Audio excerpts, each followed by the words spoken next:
Rebecca Ferguson, who joins us right now at Jazz FM. First of all, it's got to be congratulations because you're at Love Supreme. Oh, no, I can't wait. I'm excited for that. It's your first jazz festival. Is.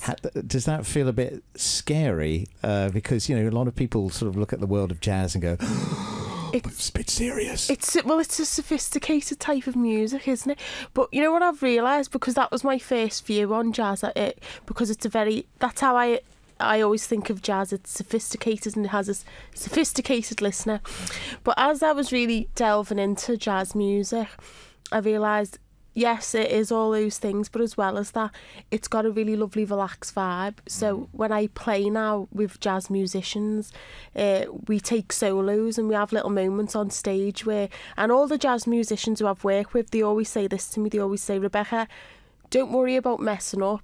It's jazz, you know. When we perform, we just let our, you know, hearts take over. Yeah. We let the melody do what it wants, and that's the heart of jazz. So actually, and I think that suits your personality, because I just took a moment to go back and look at your original X Factor audition. Yeah. And that was almost like a criticism that Simon Cowell came up with, the fact that you were in your own little world with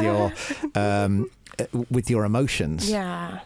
But that's it. That's why this fits. Yeah, it's so lovely to sing. Like, I feel like, I found what I should be doing now. Because for years I had producers trying to tame my voice. Like, Rebecca, stick to the melody, stick to the melody.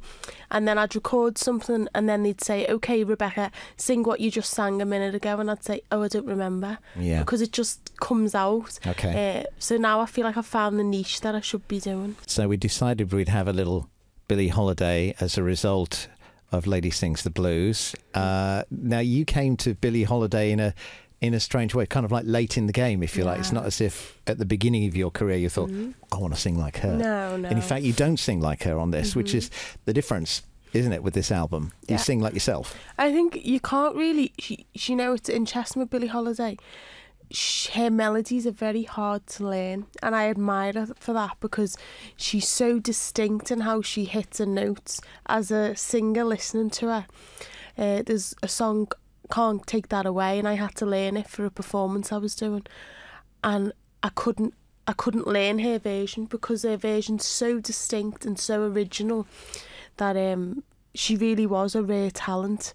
And one thing I've noticed with Billie Holiday as well is you have to watch her live. Like, I go on YouTube and watch her performances live, and you get it even more than listening to her, because you can see that she's literally baring her soul as she performs. It's as if she's performing it to you, but every note, every hand gesture means something. How much do you relate to her personal life struggle? Because you had a very different sort of struggle, but nonetheless a struggle yourself in your own career. I think it's funny, because I was interviewed earlier on today, and I said to the interviewer, I said, you know, I can really relate to Billie Holiday and her life story.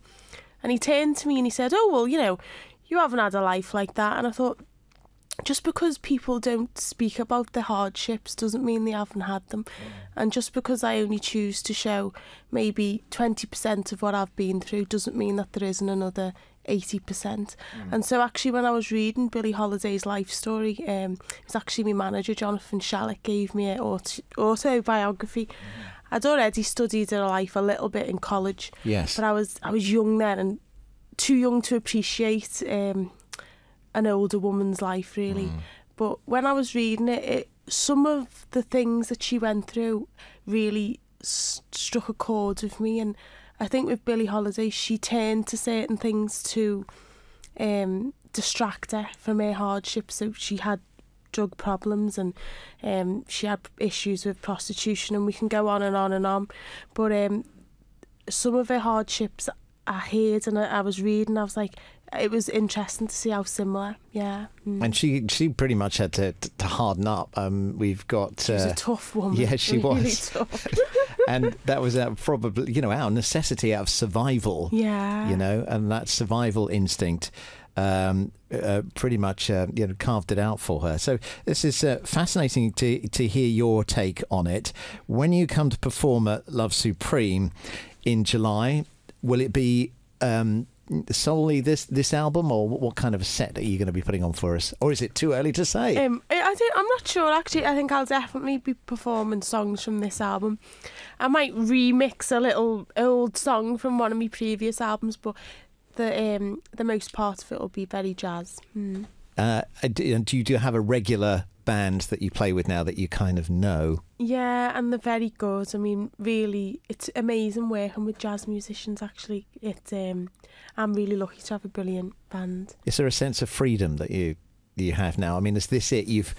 I feel like you've found something you didn't know was there, yeah, and you've arrived, and you're looking around, going, "Oh, this is nice." Yeah, we could do a lot. We could do a lot with this. Yeah. So.